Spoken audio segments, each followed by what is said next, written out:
अब क्या है, एलपीपी के अंदर बहुत कम चीज आ रही है, मतलब फॉर्मूलेट एलपीपी कट गया, अनबाउंडेड रीजन कट गया, बताऊंगा ये अनबाउंडेड रीजन क्या होता है, ये सारी चीजें क्या होती है, ठीक है।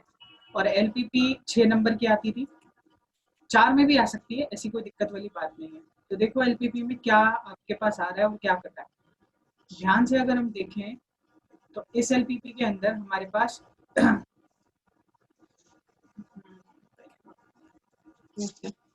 एलपीपी के अंदर हमारा जो फॉर्मुलेटेड एलपीपी है वो कट चुका है, मतलब एलपीपी बनाने की जरूरत नहीं है, एलपीपी जो है वो बनी बनाई आएगी, क्या आएगी, बनी बनाई आपके पास आएगी, ठीक है। देखो यहाँ पे लिखा है ना डिलीटेड पोर्शन में, linear programming mathematical formulation of LP problems.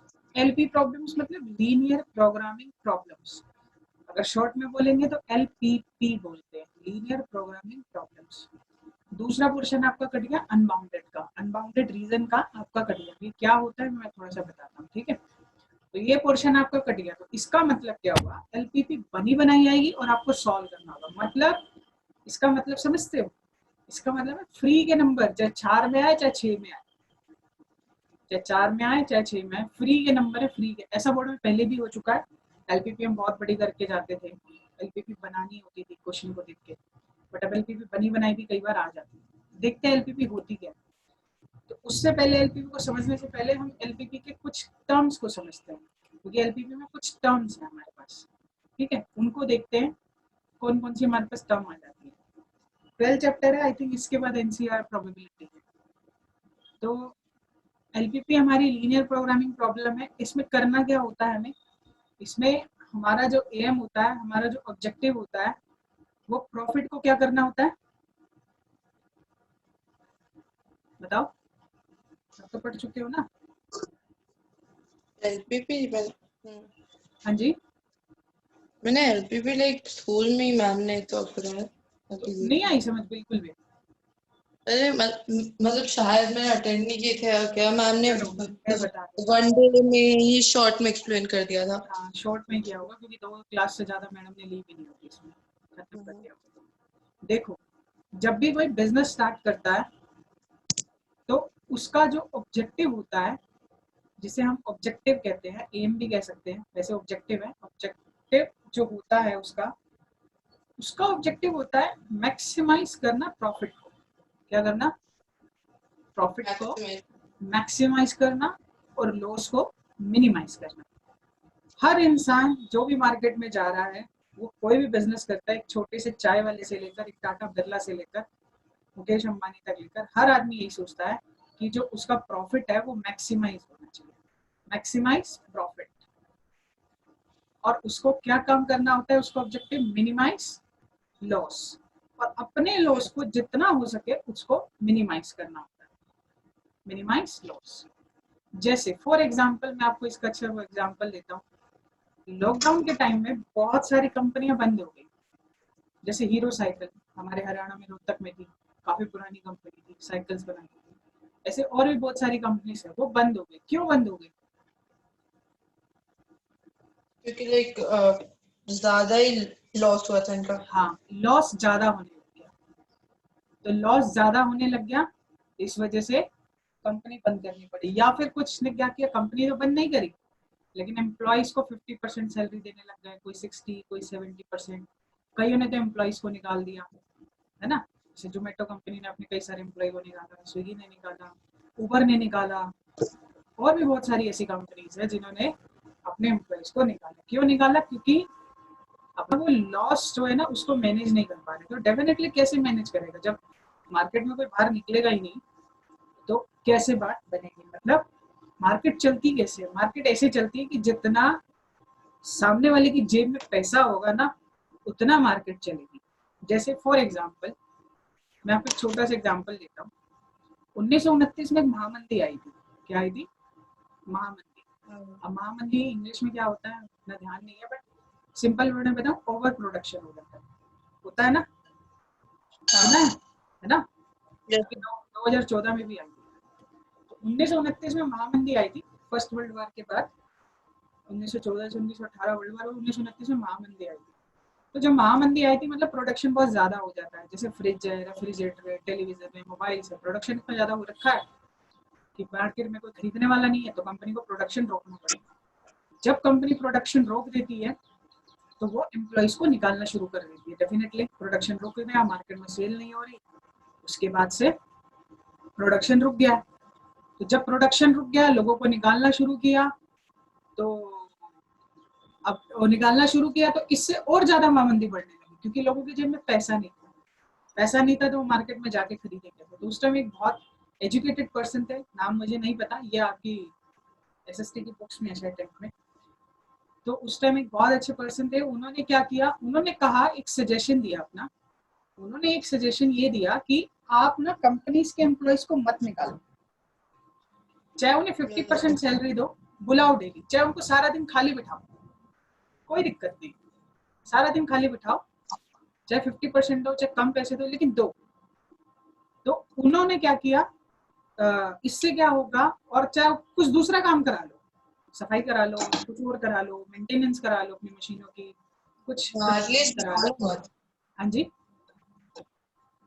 हाँ मतलब एटलीस्ट लो मत, यही मतलब हुआ ना। हाँ मतलब बुलाओ।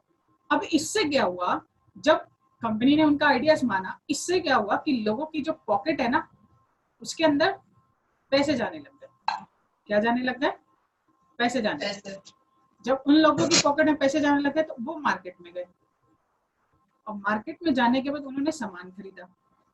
जब सामान खरीदा, धीरे धीरे जो ओवर प्रोडक्शन था वो 2 साल 3 साल 4 साल में धीरे धीरे धीरे धीरे धीरे खत्म हो गया। तो ये महामंदी उस तरीके से खत्म हो गई। क्या हो गई थी?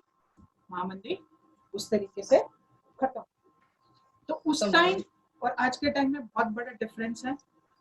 कोरोना के टाइम में अगर कोई कंपनी 2 महीने भी या 1 महीने भी अगर प्रोडक्शन नहीं कर पाई है, तो उसकी हालत इतनी बुरी हो गई है कि जैसे मतलब क्या हुआ, इतने सालों से कमाया कहाँ गया, कुछ पता ही नहीं। सरकार ने भी हेल्प करी, कुछ पता ही नहीं कहाँ गया।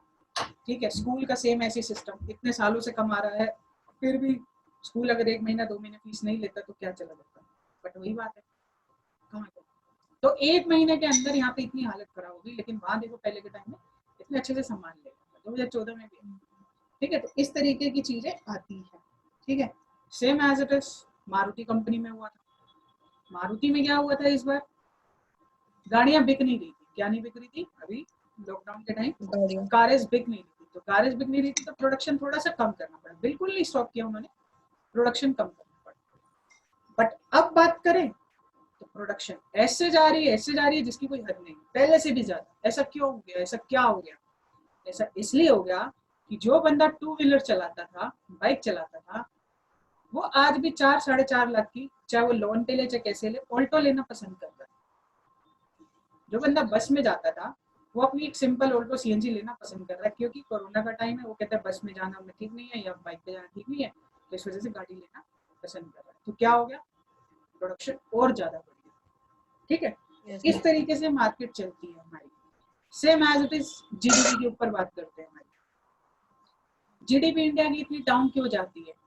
क्योंकि इंडिया ही एक ऐसी कंट्री है जहां पर गोल्ड को ना स्टोर किया जाता है।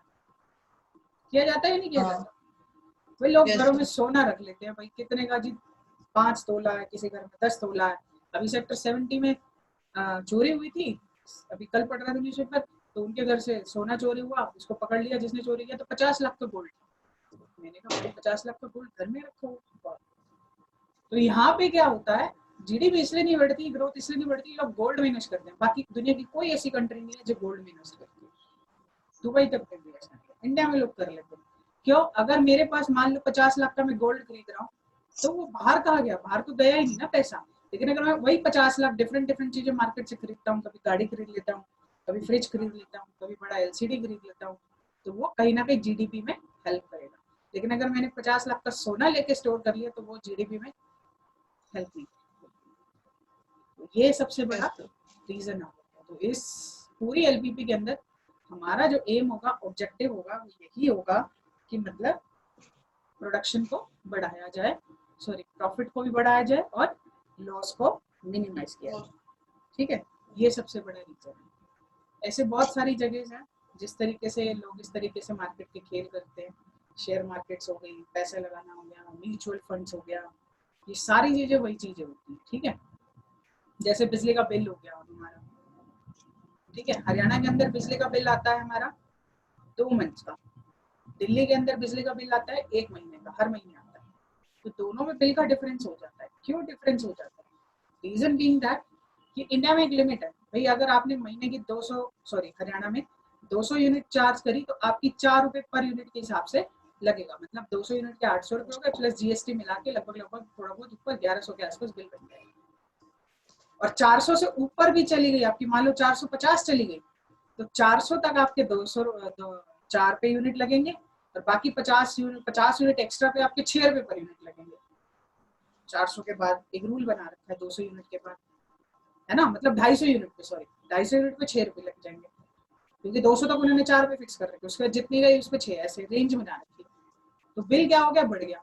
जब बंदा 2 महीने यूज करेगा तो डेफिनेटली उसकी 200 यूनिट वाली 450 यूनिट जाएगी 2 महीने, जो उसकी मंथली 200 जाती है। तो ये गवर्नमेंट का प्लान है, देखो किस तरीके से लूट लेगा, इस तरीके से जान के, है ना। तो वही रीजन इसके अंदर आ जाते हैं। तो देखते हैं क्वेश्चन, कुछ टर्म समझते हैं इसके अंदर क्या है, ठीक है। तो ये बिजनेस से सारा रिलेटेड है और काफी इंटरेस्टिंग चीज है। तो देखो सबसे पहले कुछ नोट से पढ़ते हैं एलपीपी होती क्या है। ये नोट्स है वेदांत को, मैंने अभी डाउनलोड किए थे, एनसीईआरटी में इतना अच्छे से नहीं दे रखा। तो समझते हैं, देखो linear programming and its applications, it is an important optimization. Optimization का मतलब होता है कि या तो मैक्सिमाइज करना या मिनिमाइज करना। मैक्सिमाइज आप प्रॉफिट करोगे, मिनिमाइज लॉसेस करोगे, ऑप्टिमाइज करोगे किसी को, ठीक है। Technique used in the decision making is business and everyday life for obtaining the maximum or minimum values as required of a linear expression to satisfy certain number of given linear restriction. Involve finding maximum profit, minimum cost और minimum use of resources. हाँ, resources का भी minimum use करना, क्या करना है, resources का भी minimum use करना, ठीक है। इस तरीके से इसमें आपको यूज भी जो है रिसोर्सेज का भी मिनिमम करना है। अब रिसोर्सेज का मिनिमम करने का मतलब क्या होगा, जैसे मान लो इंडिया के अंदर अगर आईफोन बनता है, इंडिया के अंदर आईफोन अगर सेल होता है, तो बाहर की कंट्री से, यूएसए से, बाहर की कंट्री से बन के आता है, तो उसमें फिर चार्जिंग लग जाती है, ट्रांसपोर्टेशन कॉस्ट लग जाती है। बट अगर अभी इंडिया में एक कंपनी आईफोन ने सेटअप करी है, एप्पल ने, तो अगर वही चीज इंडिया में बनेगी तो फिर वो चीज थोड़ी सी कॉस्ट सस्ती हो जाएगी। तो यही तो है minimum use of resources, resources का भी मिनिमम यूज करना, तभी आपको प्रॉफिट होगा। यूज इन इंडस्ट्रीज, कॉमर्स, आपका जितना भी आपका ये ट्रेडिंग होती है उसमें, मैनेजमेंट साइंस, ये मैनेजमेंट साइंस बोलते हैं, इसको हम बोलते हैं ऑप्टिक्स। ऑप्टिक्स तो नहीं बोलते, उसको बोलते हैं ऐसे ही बोलते हैं ऑप्टिक्स कुछ, ठीक है। यहाँ तक समझ आया एलपीपी का मतलब क्या है। फिर बात करते हैं लीनियर प्रोग्रामिंग में कुछ ये टर्म्स है, मतलब डेफिनेशंस में, उनको समझना है क्या होती है। ऑप्टिमल वैल्यू, मतलब आपको जो मैक्सिमम प्रॉफिट हो रहा है या मिनिमम लॉस हो रहा है, जो आपका आंसर आएगा उसको हम बोलेंगे क्या, ऑप्टिमम वैल्यू। क्या बोलेंगे, ऑप्टिमम भी बोलते हैं और ऑप्टिमल वैल्यू भी बोलते हैं, एमएल, ऑप्टिमल, ठीक है। समझ आ गई बात। तो ये आपके पास होगा, जो भी मैक्सिमाइज आपका आंसर आएगा या मिनिमाइज जो आंसर आएगा वो ऑप्टिमल वैल्यू। ऑब्जेक्टिव फंक्शन, जो आपका टारगेट होगा वो आपका क्या होगा, ऑब्जेक्टिव फंक्शंस। बेटा माइक क्यों ऑफ कर दो बार बार, वो सर भाई आ जाओ।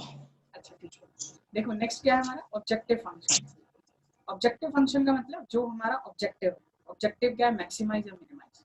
The function which is used to optimize, maximize और मिनिमाइज, उसको हम ऑब्जेक्टिव फंक्शन बोलते हैं। जैसे for example linear function z is equal to ax plus y, हाँ z को जो एलपीपी है उसको हम z से डिनोट करते हैं, ठीक है, linear function where a, b and constant or x and y to be which has to be maximized or minimized is called linear objective function। जैसे मैंने बोला z is equal to 25x plus 75y where x and y are called decision variable।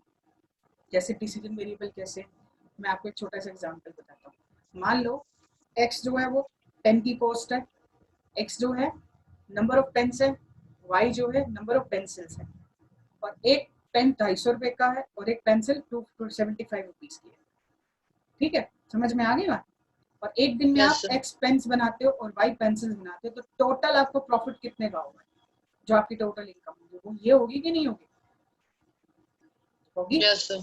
तो x और Y आपके क्या हुए? Decision variable हुए कि नहीं हुए? कि आपने प्रोडक्शन ज्यादा किया ना? समझ में आ गई ना? तो ये डिसीजन वेरिएबल्स हो गए। नेक्स्ट चलते हैं लीनियर कंस्ट्रेंट्स। अभी कंस्ट्रेंट्स क्या? सिस्टम ऑफ लीनियर इक्वेशन और equation under which the objective function is to be optimised.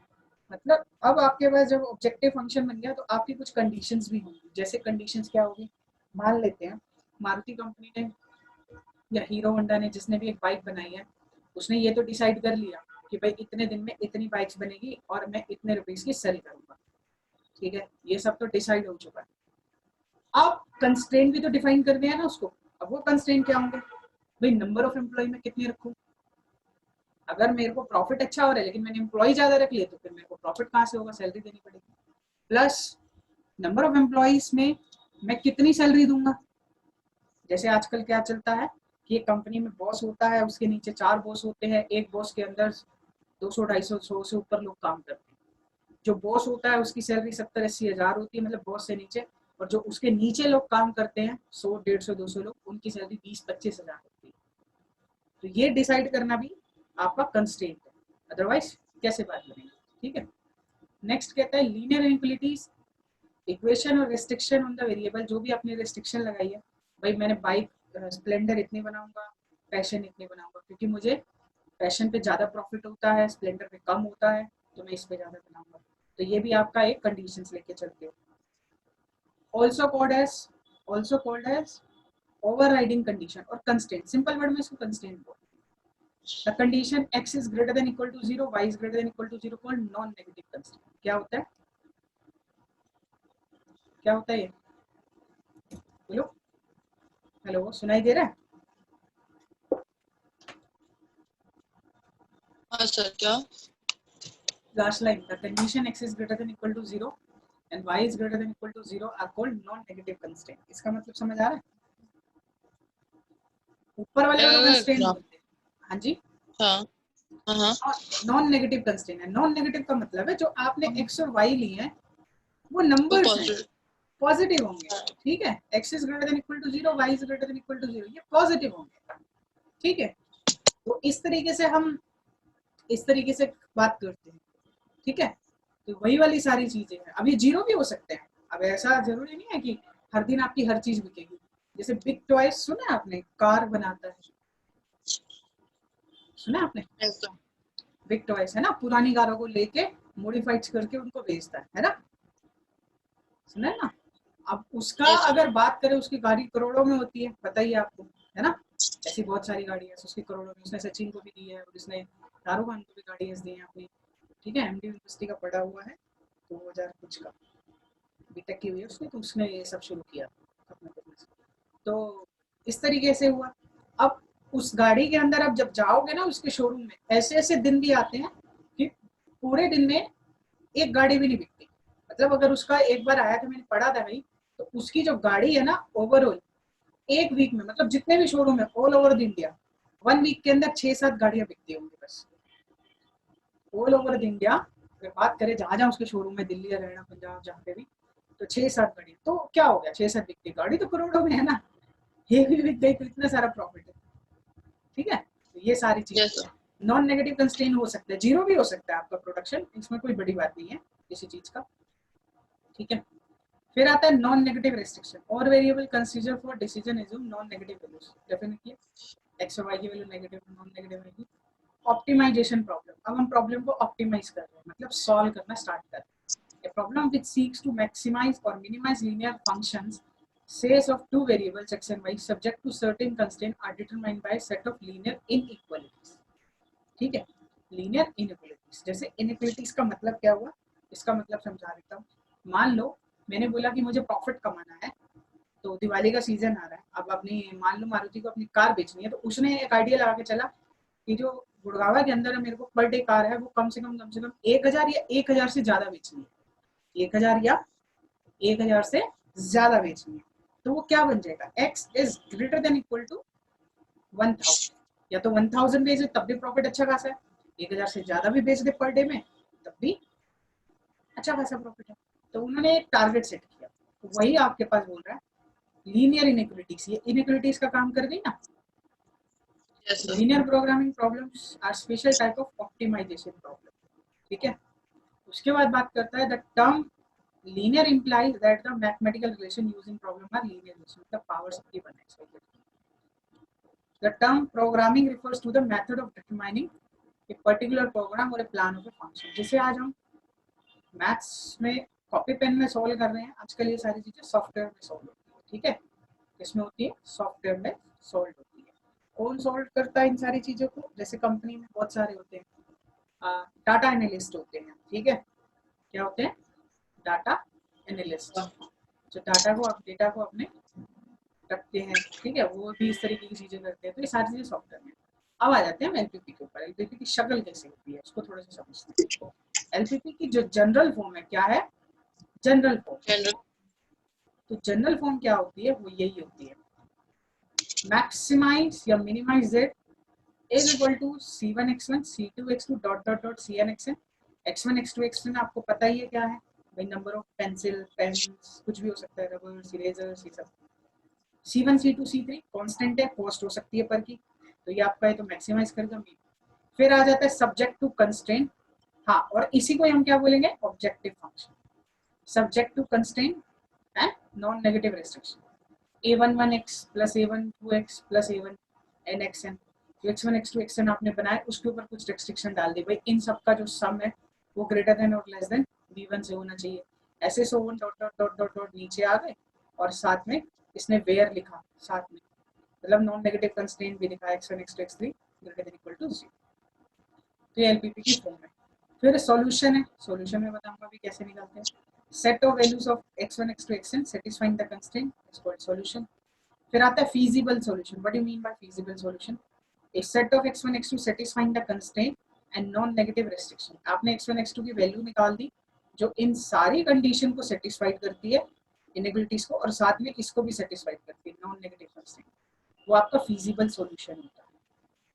Points within and on the boundary of the feasible region represent feasible solution। अभी graph बनाएंगे उसमें समझाऊंगा कि जो boundary के अंदर आ जाते हैं वो सारे feasible solution है, और जो बाउंड्री के ऊपर पॉइंट्स आ जाते हैं वो भी आपके feasible solution। feasible region, ये जो अंदर वाला रीजन है ये feasible region होगा। हाँ जी बोलो। 2 मिनट में आ सकते हो? देख पुष्पा। ठीक है, आ जाओ। पानी। हाँ, आ जाओ। ठीक है। फिर बोलता है region outside the feasible region, जो होगा वो आपके पास इनफीजिबल रीजन होगा। Feasible choice, infeasible solution. अब इनफीजिबल रीजन के अंदर ही तो इनफीजिबल सॉल्यूशन होगा ना, ये बाहर के पॉइंट सॉल्यूशन थोड़ी होंगे। जो आपने क्लास 11th में भी लीनियर इनइक्वालिटीज की कॉमन रीजन बनाते थे ना, मान लो Yes, sir. लाइन बना दी आपने ऐसे, तो कॉमन हाँ, रीजन यही हो जाता, फिजिबल रीजन वहां पे भी था। ऑप्टिमल सॉल्यूशन, जो आपके पास फाइनली जेड की वैल्यूज आएगी वो आपका ऑप्टिमल सॉल्यूशन होगा। A feasible solution set to be optimal और ऑप्टिमम, मैंने बोला ना ऑप्टिमम भी यूज करते हैं। If it is also optimise the objective function, जो आपका ऑब्जेक्टिव है वही। ग्राफिकल सॉल्यूशन आप जानते हो। अनबाउंडेड सॉल्यूशन, अनबाउंडेड सॉल्यूशन का मतलब थोड़ा सा समझते हैं। अनबाउंडेड सॉल्यूशन क्या होता है? अनबाउंडेड सॉल्यूशन से पहले आपको अनबाउंडेड रीजन समझना होगा। मान लो ये दो लाइंस हैं ऐसे जा रही थी, ठीक है, लेकिन इनका कॉमन रीजन ना यहाँ बना, कहाँ बना? यहाँ बना। कहाँ बना? यहाँ बना।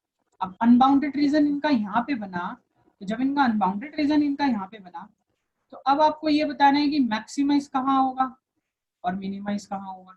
अब हमें पता ही नहीं, ऊपर इनफाइनाइट तक जा रहा है ये रीजन, तो मैक्सिमाइज ऊपर भी हो सकता है, इस पॉइंट पे भी हो सकता है, मिनिमाइज भी ऊपर भी हो सकता है, इस पॉइंट पे भी हो सकता है, कॉर्नर पॉइंट्स पे भी। तो ऐसे में हमें पता नहीं चलता, तो ऐसे का मेथड है अलग से सॉल्व करने का, अनबाउंडेड रीजन का अलग से मेथड होता है। तो वो जो है आपके में कट चुका है, ठीक है, यही लिखा है ना इसमें, ठीक Yes, है, sir. अनबाउंडेड का आपके में कट चुका है। तो कई बार पेपर में अनबाउंडेड का भी आ जाता था। तो एलपीपी छोटी नहीं थी, बड़ी थी। अब तो एलपीपी ज्यादा बड़ी रह ही नहीं है, कुछ इतना ज्यादा खास रहा नहीं है। तो ये अनबाउंडेड आपके में कट चुका है। अनबाउंडेड कभी कभी ऐसा बनता है तो उसका अलग से मेथड होता है सॉल्व करने का, जो थोड़ा सा बड़ा। ग्राफ ग्राफ ऐसे बनाते हैं आपके पास। चलो एक क्वेश्चन स्टार्ट करते हैं एलपीपी को समझते हुए, और फिर हम इसमें सॉल्व करते हैं। जैसे एक लीनियर प्रोग्रामिंग को उठा लेते हैं, मेरे पास एलपीपी गिवन है। अरे एग्जाम्पल ग्राफ दैट कंस्ट्रेन जिसमें ऑब्जेक्टिव फंक्शन गिवन नहीं है, कोई बात नहीं, दूसरा उठा लेते हैं जो एलपीपी का ऑब्जेक्टिव फंक्शन गिवन हो। ठीक है, ये नीचे थ्योरम में सॉल्व करने का मेथड है, कॉर्नर पॉइंट मेथड, ये सब इसी में ही हो जाएगा, सॉल्यूशन के अंदर आ जाएगा, नीचे इतना ज्यादा नहीं है। ठीक है, अब देखो एक एलपीपी है मेरे पास, आपको क्वेश्चन क्या देगा, मैं इस एलपीपी को ना थोड़ा सा ढंग से लिखता हूँ जो एग्जाम में लिखा होगा, इसमें तो बड़े बड़े डॉट डॉट डॉट डॉट मार के रखे हैं। ठीक है, देखो एग्जाम में क्या होगा, सॉल्व द फॉलोइंग एलपीपी, अपनी नोटबुक में लिखते जाना साथ साथ, सॉल्व द फॉलोइंग एलपीपी। आपके में एलपीपी फॉर्मेशन नहीं है, एलपीपी बनी बनाई आएगी, क्या आएगा, मैक्सिमस जेड पूरा लिखे या फिर मैक्स जेड लिखे एक ही बात है, is equal to 4x plus y, ये आपका ऑब्जेक्टिव फंक्शन है, यहाँ पे लिखा होगा सब्जेक्ट टू कंस्ट्रेन, ये लाइन बड़ी इंपॉर्टेंट होती है, क्या दिया है, x plus y is less than equal to 50, 3x plus y is less than equal to 90, comma x is greater than equal to 0, comma y is greater than equal to 0। ये आपको given है, first second कुछ नहीं लिखा है, first second third fourth, बस इतना सा गिवन है, कॉपी करो उसको एक बार बेटा।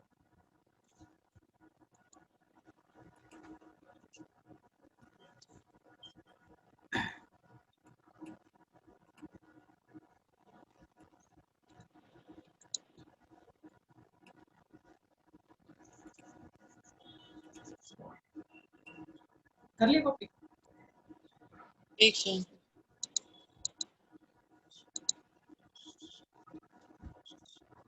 बस इतना सा गिवन होगा, और कुछ नहीं, बड़े फ्री के नंबर, फ्री के मार्क्स, 4 का है 6 का, जैसा मर्जी। बोर्ड्स ने इस बार बहुत हेल्प कर दी, थोड़ा सा सिलेबस कम करके।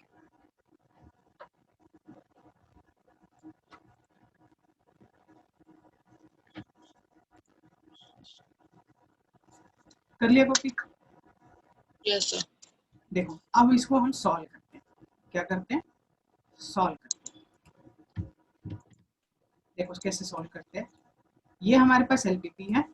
अब आपको यहाँ पे दोबारा डेफिनेशन समझा देता हूँ, ये जो मैक्सिमाइज जेड है पूरा लिखे या मैक्स जेड लिखे या मिन जेड लिखे, क्या करना है आपको, 4x प्लस वाई, इसको क्या बोलते हैं, ऑब्जेक्टिव फंक्शन, क्या बोलते हैं, ऊपर वाले को ऑब्जेक्टिव फंक्शन, इसी को ही आपको ऑप्टिमाइज करना है, मतलब ऑप्टिमल वैल्यू निकालनी है जेड की, जेड की क्या मैक्सिमम वैल्यू होगी, मतलब एक्स और वाई की वो क्या क्या वैल्यूज होंगी जो इन सारी कंडीशन को सेटिस्फाइड करे और इस जेड को भी मैक्सिमाइज करे। समझ आया, yes sir, subject to constraint, ये जो मेरे दो हैं ये कंस्ट्रेंट है, ये नीचे वाले नॉन नेगेटिव कंस्ट्रेंट है, आप जानते हो ना, इसको बोलते हैं नॉन नेगेटिव कंस्ट्रेंट, ये बना हुआ है। अब देखो सॉल्व करते हैं, तो सबसे पहले हम क्या लिखते हैं, take inequalities as equalities, लिखते जाओ साथ साथ, टेक इनइक्वालिटीज एज इक्वालिटीज, तो x plus y is less than equal to 50, ये आपकी पहली इक्वेशन थी। अब आपने क्या बना लिया, x plus y is equal to 50, point ऐसे लेंगे कि बहुत सिंपल सिंपल से, x y पहला तो 0 0 ले लेते, 0 50 50 0, सिंपल, और लेना है तो 20 30 ले लेते हैं, हेल्प मिल जाएगी। ठीक है, 3 पॉइंट से, इससे 2 से भी हो जाता है। फिर दूसरी जो होती है मेरे पास, ये फर्स्ट सेकंड लिखते जाना यहाँ पे, ठीक है, मैंने क्वेश्चन में नहीं लिखा, यहाँ पे लिखा 3x plus y less than equal to 90, ये सेकंड थी, इसको थोड़ा सा फिर से सॉल्व कर लेते हैं। ठीक है, तो ये बनेगी मेरी क्या, आपके पास अगर मैं इसको सॉल्व करूँ, एक्स वाई, एक्स की वैल्यू 0 डालता हूँ तो वाई की वैल्यू 90 आ जाएगी। ठीक है, और अगर y को 0 डालता हूँ तो x की वैल्यू 30 आ जाएगी, और भी जोड़ लेते हैं, x की वैल्यू 20 डाल लेते हैं, 60 हो गया, y की वैल्यू 30 डाल लेते हैं, 20 30, इसमें भी आ गया, कोई दिक्कत, 0 डालेंगे 90 इस तरह से। ठीक है, बस 2 ही हैं इसमें, तो ज़्यादा तो है ही नहीं, 3 होती तो 3 बना लेते हैं। अब उसके बाद क्या करते हैं, now x plus y is less than equal to 50, put x is equal to 0 and y is equal to 0, तो 0 plus 0 is less than equal to 0, ठीक है, which implies 0 is less than equal to 0, जो कि true है ना, true.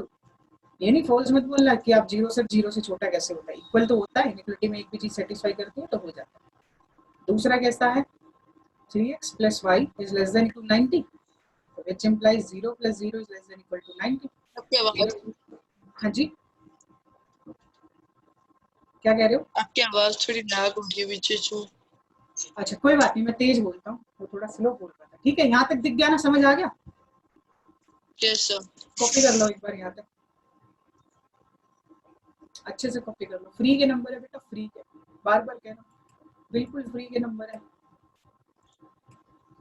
कुछ भी नहीं इनमें, कुछ भी। थोड़ी लैंग्वेज लिखना बेटर रहेगा। Take inequalities as equalities, first second equation नाम दो, now x plus y less than equal to 0, put x 0 y 0। मतलब क्वेश्चन थोड़ा लंबा नजर आता है। अच्छा, और इसका ग्राफ में बनता है, ग्राफ पेपर मिलेगा। क्वेश्चन हाँ जी, घर से ट्राई कर सकते हो कौन सा? इसके क्वेश्चन? हाँ हाँ, घर से इसके ट्राई कर सकते हो बेटा। मैंने एक क्वेश्चन करा दिया, समझ लो सारे करा, मैंने एक क्वेश्चन अच्छा करा तो दिया ना, सारे करा, है एक ना समझ लो बस, एक समझ लो बस। ML अग्रवाल से उठाना, एनसीईआरटी छूने की जरूरत नहीं है आपको, एनसीईआरटी अच्छा मैं बिल्कुल भी छूने की जरूरत नहीं है। और ML अग्रवाल में वो नहीं है करना कि जैसे कुछ क्वेश्चन होंगे जिनमें एलपीपी बना, जिनमें डायरेक्ट लिखा होगा सोल्व द फॉलोइंग एलपीपी, वो करने है बस आपको, ठीक है। सोल्व द फॉलोइंग एलपीपी बस। अब बनाते हैं ग्राफ। y मैक्सिमम कहाँ तक जाना है, 90 तक, x मैक्सिमम 50 तक। थोड़ा बड़ा बड़ा डिस्टेंस लेंगे ना, जिससे थोड़ा सा ग्राफ अच्छा। ठीक है, एक्स एक्सिस में नेगेटिव में नहीं ले रहा क्योंकि भाई में लेते भी नहीं है इसमें नेगेटिव में। 10 20 30 40 50 बड़ा बड़ा लेना ताकि ग्राफ थोड़ा बड़ा हो। यहाँ पे भी आपके पास 10 20 30 40 50 ऊपर तक कॉपी कर लिया था, 70 यस सर। 80 90। ठीक है, ये वाई सॉरी कैपिटल। ठीक है, तो पहला पॉइंट देखते हैं ऊपर में क्या है, 0 50 50 0, 0 50 ये बैठा आपके पास, और 50 0 ये बैठा, ये बैठा 50 0, और ये बैठा आपका 0, क्या बैठा आपके पास 0, और 20 30 था, फिर उसके बाद 20 ये रहा, 30 यहाँ पे आएगा, आ रहा है ना बढ़िया से, हाँ आ ही रहा है। ठीक है, आके लाइंस को हल्के हाथ से मिला, कोई दिक्कत बोलो। No sir. ठीक है, उसके बाद दूसरा वाला हमारे पास क्या है, 0 90 30 0, 0 90 30 0, 30 0 ये बैठा, 0 90 ये बैठा, और 20 30 कॉमन था दोनों में, तो 20 30 यहाँ से हो गया। हल्के हाथ से नीचे लाते रहो लाइंस, ग्राफ पेपर में बनाना पड़ेगा आपको, तो हल्के हाथ से मैंने ग्राफ बना दिया। ठीक है जी, अब इन लाइंस पे लाइन की इक्वेशन लिख देंगे। क्या लिख देंगे, लाइंस पे एरो जरूर बनाना है, लाइंस पे लाइंस की इक्वेशन लिख देंगे। अब देखो लाइंस की इक्वेशन कैसे लिखते हैं, इन पे थोड़ा सा समझ लेते हैं। लाइंस पे हाँ इक्वलिटी में लिखेंगे, इनइक्वलिटी में मत लिखना। क्या बोला मैंने, इक्वलिटी में लिखेंगे, इनइक्वलिटी में नहीं लिखेंगे, क्योंकि आपने ग्राफ तो इक्वलिटी का बनाया ना। 3x plus y is equal to 90, दूसरी थी मेरे पास x plus y equal to 50, क्या थी, x plus y equal to 50, ये वाली। और दोनों ट्रूथ है, क्या थे दोनों, ट्रूथ है ना, हेलो। सर हाँ तो इसका रीजन अंदर, इसका भी रीजन अंदर, तो कॉमन रीजन क्या बन गया, ये बन गया, शेड कर दिया मैंने इसको, क्या कर दिया, शेड कर दिया। अब इन कॉर्नर पॉइंट्स को नाम देंगे, ये ए नाम दे देते हैं इसको 0,50, इसको बी नाम दे देते हैं 20,30, इसको सी नाम दे देते हैं 30,0, इसको डी नाम दे देते हैं 0,0। अब टेबल बनाएंगे, क्या बनाएंगे, टेबल, ग्राफ बना लो पहले, वो मैं क्वेश्चन कर लूँ फिर आप कॉपी कर लेना। ठीक है, अब बनाएंगे टेबल, क्या बनाएंगे, टेबल, उसमें लिखेंगे हम क्या, कॉर्नर पॉइंट्स और वैल्यूज ऑफ जेड, क्या लिखेंगे, टेबल बनाएंगे। टेबल से थोड़ा अच्छा हो जाता है, टेबल्स बनाएंगे,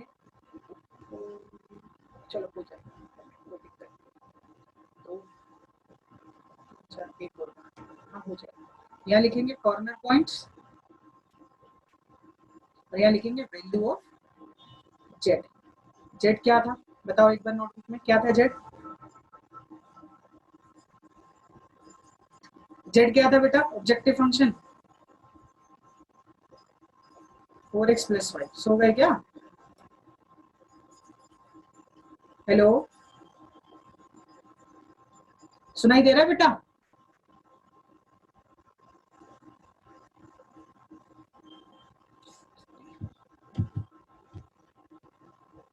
सुनाई दे रहा है दिव्या? हेलो, हाँ सुनाई दे रहा है। आवाज आ रही है सर? हाँ हाँ आ रही है। जी सर। यहाँ पे मैंने लिखा थोड़ा कॉर्नर पॉइंट्स, यहाँ लिखा वैल्यू ऑफ जेड। ठीक है, दोस्तों, ए बी सी की देख लेते हैं एक बार। मैंने ए बी सी किसको नाम दिया था?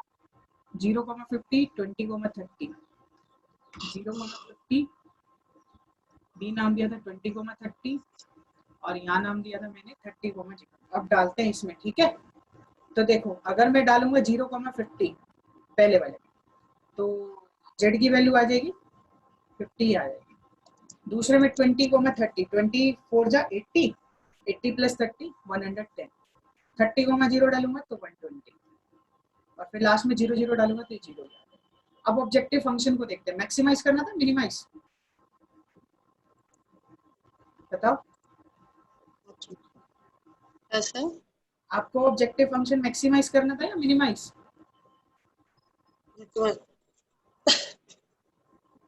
मैक्सिमाइज करना था। देखो ना नोटबुक में मैक्स लिखा हुआ, तो ये मैक्सिमम वैल्यू आ गई।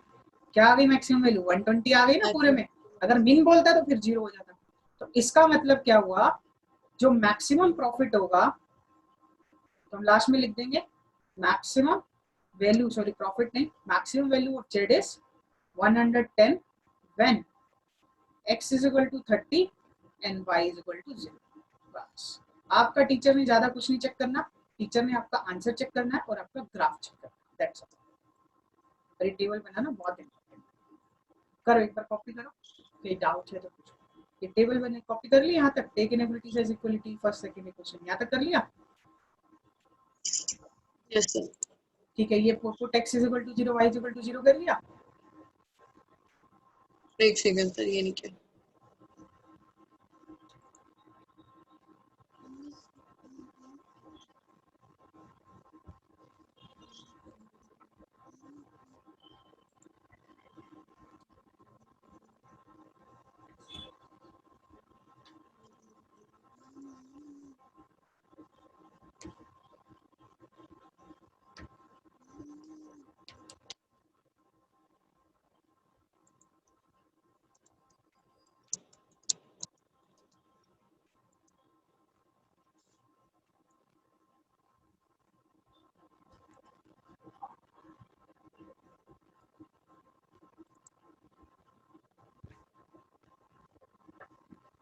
आ जाओ नीचे, ग्राफ कॉपी करो या बना लो अपनी नोटबुक में अपने आप। और ये जो शेडेड रीजन है इसी को फिजिबल रीजन बोलते हैं, और इसके अंदर जितने पॉइंट्स हैं इन सारों को सेटिस्फाई करेंगे, उसको फिजिबल सॉल्यूशन बोलते हैं।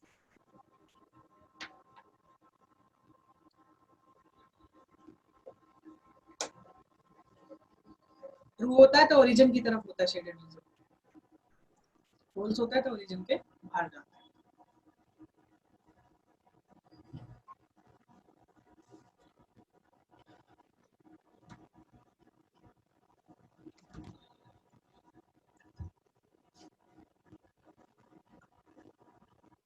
ठीक है सर। ठीक है, ग्राफ बन गया? यस, बना ठीक ले। है, ABCD नाम दो ग्राफ पे ऐसे, जैसे मैंने नाम दिए। कॉर्नर पॉइंट जो आएंगे उनको ABCD नाम देके जो देना पड़ेगा। 3 आ सकते हैं, 4 आ सकते हैं, 5 पॉइंट भी आ सकते हैं, 6 भी आ जाते हैं, डिपेंड करता है कंस्ट्रेंट कितने हैं। तो कंस्ट्रेंट 2 ही थे। आपके में पेपर आएगा आएगा तो कम से कम 3 लाइंस बनेगी। ठीक है, दे लिए नाम। Yes sir. अब टेबल बनाओ, ऊपर हेडिंग डालो, एक में कॉर्नर पॉइंट्स, दूसरे में वैल्यू ऑफ जेड। जेड की वैल्यू डालो 4x + 5।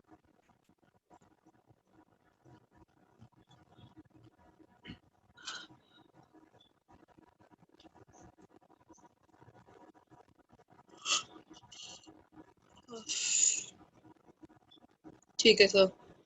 ठीक है, नीचे लास्ट लाइन लिखो, मैक्सिमम वैल्यू ऑफ जेड। जैसे लिख लिया था। लिख लिया।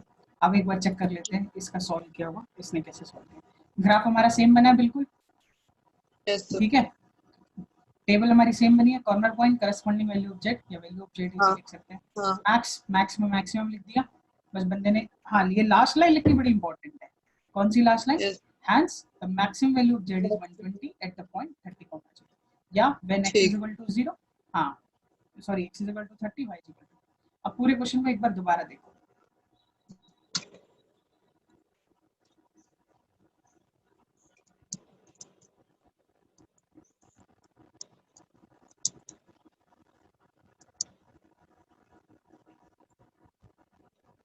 कहीं समझ नहीं ठीक आया? है सर। ठीक है। आगे। अब देखो नेक्स्ट वाला क्वेश्चन जो है, मैं ज्यादा नहीं करा रहा, नेक्स्ट वाले में देखो मिनिमम वैल्यू निकाल है, तो ये मिनिमम वैल्यू ऐसे लिख तो रहा है, इसको आगे लिखना चाहिए यहाँ पे ऐसे, मिन जेड। क्या लिखना चाहिए? मिन जेड, जिंजर। Subject to constraint. अब ये वाला क्वेश्चन इसने किया भाई साहब जी ने, गलत नहीं है, सब कुछ सही है, लेकिन भाई साहब जी का क्या बन गया? अनबाउंडेड रीजन बन गया। क्या बन गया? बाउंडेड थोड़ी है, देखो बाउंडेड है अनबाउंडेड है ये रीजन? अनबाउंडेड अनबाउंडेड है है। ना, ऊपर खुला हुआ है।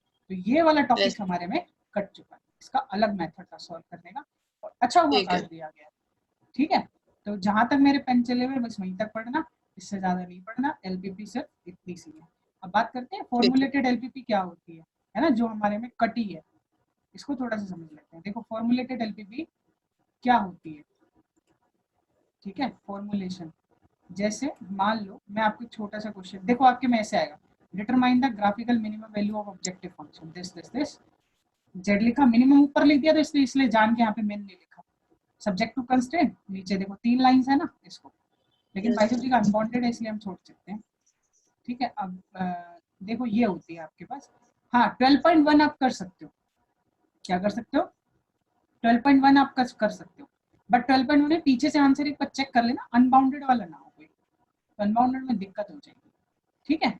तो आपका जो कटा है ना वो ऐसा वाला कटा है, देखो जैसे डाइट प्रॉब्लम है, dietitian mix two types of food, this food I contain this KG, food two contains this KG.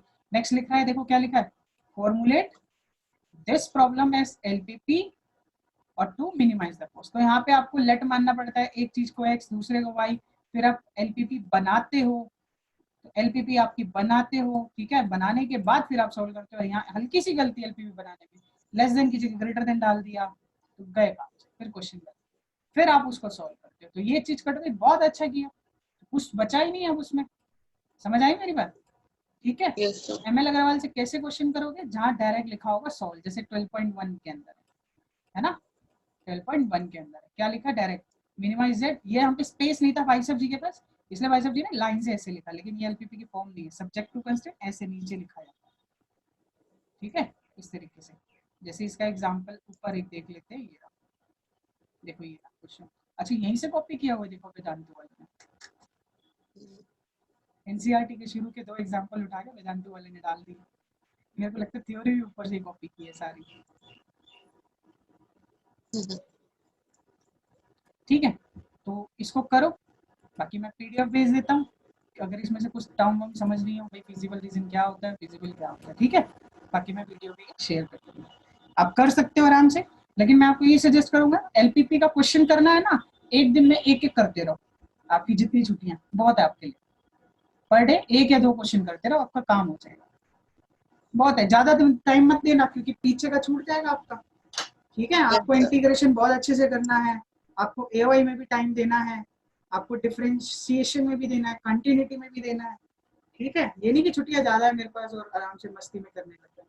पीछे का स्ट्रॉन्ग करो, एलपीपी के पीछे मत भागो। एलपीपी तो 4 नंबर की आएगी ज्यादा से ज्यादा, 6 की तो शायद मुझे भी नहीं लगता क्योंकि वो कट चुका है ना, इस वजह से। तो एक एक क्वेश्चन भी डेली करोगे, आपका काम इधर से हो जाएगा। ठीक है बेटा, होता है।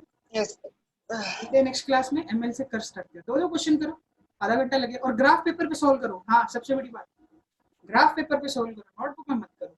ग्राफ पेपर में करोगे अच्छा लगेगा, जैसे यहाँ पे ग्राफ बना हुआ है ना, ग्राफ पेपर में किए यस। हुए थे इसमें, तो ये एक अच्छी प्रेजेंटेशन आएगी ऊपर से। ठीक है, जब आप ग्राफ पेपर में सॉल्व करो ऐसा बनेगा, तो वो अच्छा लगेगा। ठीक है, करो, मिलते हैं आगे नेक्स्ट क्लास में। ओके बेटा, बाय बाय।